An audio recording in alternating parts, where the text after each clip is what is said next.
Shalom, perkenalkan nama saya Cirman Alika Datuninggi, saya dari kelas E Teologi. Di sini saya akan membacakan firman Tuhan yang terambil dari Yohanes 10 ayat yang pertama sampai ayatnya yang ke-42. Firman Tuhan, Gembala yang baik. Aku berkata kepadamu, sesungguhnya siapa yang masuk ke dalam kandang domba dengan tidak melalui pintu, tetapi dengan memanjat tembok, ia adalah seorang pencuri dan seorang perampok. Tetapi siapa masuk melalui pintu, ia adalah gembala domba. Untuk dia, penjaga membuka pintu, dan domba-domba mendengar suaranya, dan ia memanggil domba-dombanya masing-masing menurut namanya, dan menuntutnya keluar. Jika semua domba telah dibawa keluar, ia berjalan di depan mereka, dan domba-domba itu mengikuti dia, karena mereka mengenal suaranya.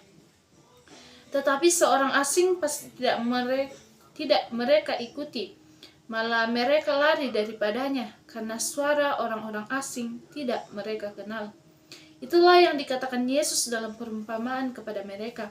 Tetapi mereka tidak mengerti apa maksudnya. Ia berkata demikian kepada mereka. Maka kata Yesus sekali lagi, aku berkata kepadamu, sesungguhnya akulah pintu ke domba-domba itu. Semua orang yang datang sebelum aku adalah pencuri dan perampok, dan domba-domba itu tidak mendengar mereka. Akulah pintu, barang siapa masuk melalui aku, ia akan selamat, dan ia akan masuk dan keluar dan menemukan padang rumput. Pencuri datang hanya untuk mencuri dan membunuh dan membinasakan. Aku datang supaya mereka mempunyai hidup dan mempunyainya dalam segala kelimpahan. Akulah gembala yang baik. Gembala yang baik memberikan nyawanya kepada domba-dombanya, sedangkan seorang upa yang bukan gembala dan yang bukan milik domba-domba itu sendiri, ketika melihat serigala datang, meninggalkan domba-domba itu lalu lari, sehingga serigala itu menerkam dan mencerai-beraikan domba-domba itu. Ia lari karena ia seorang upahan yang tidak memperhatikan domba-domba itu. Akulah gembala yang baik, dan aku gembala domba-dombaku, dan domba-dombaku mengenal aku. Sama seperti Bapa mengenal aku, dan aku mengenal Bapa. Dan aku memberikan nyawaku bagi domba-dombaku. Ada lagi padaku domba-domba lain yang bukan dari kandang ini. Domba-domba itu harus kutuntun juga, dan mereka akan mendengar suaraku, dan mereka akan menjadi satu kawanan dengan satu gembala. Bapa mengasihi aku, oleh karena aku memberikan nyawaku untuk menerimanya kembali.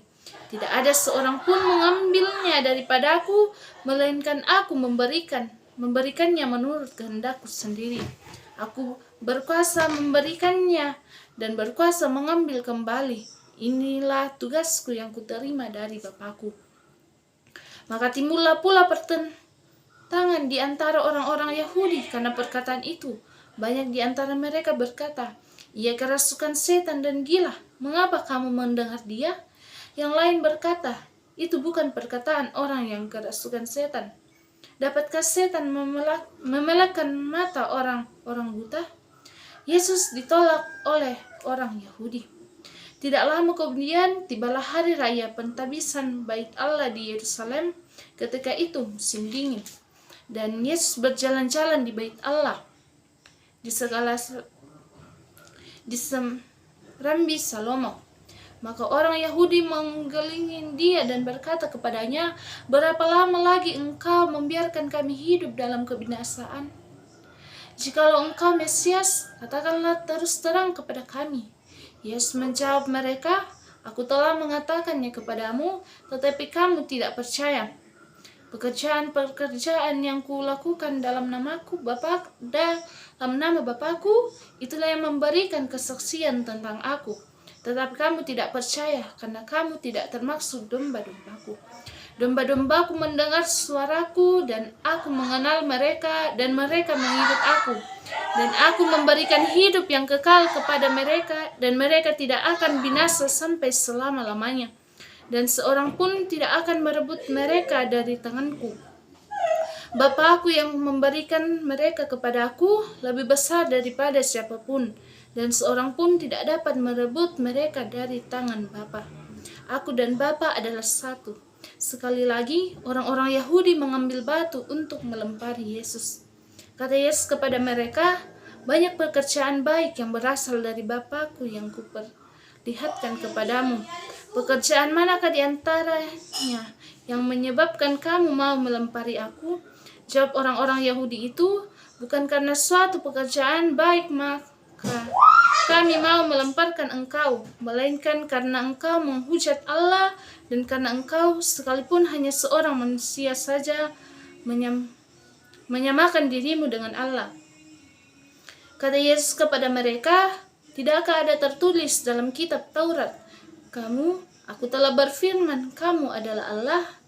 Jikalau mereka kepada siapa firman itu disampaikan, disebut Allah, sedangkan kitab suci tidak dapat dibatalkan. Masihkah kamu berkata kepada Dia yang dikuduskan oleh Bapa dan yang telah diutusnya ke dalam dunia, engkau menghujat Allah, karena aku telah berkata, aku anak Allah? Jikalau aku tidak melakukan pekerjaan-pekerjaan Bapakku, janganlah percaya kepadaku. Tetapi jikalau aku melakukannya dan kamu tidak mau percaya kepadaku, percayalah akan pekerjaan-pekerjaan itu, supaya kamu boleh mengetahui dan mengerti bahwa Bapa di dalam aku dan aku di dalam Bapa. Sekali lagi mereka menangkap Dia, tetapi Ia luput dari tangan mereka. Yesus di seberang sungai Yordan. Kemudian Yesus pergi lagi ke sebelah Yordan, ke tempat Yohanes membaptis dahulu, lalu Ia tinggal di situ. Dan banyak orang datang kepadanya dan berkata, Yohanes memang tidak membuat satu tanda pun, tetapi semua yang pernah dikatakan Yohanes tentang orang ini adalah benar, dan banyak orang di situ percaya kepadanya. Amin firman Tuhan. Terima kasih. God bless you.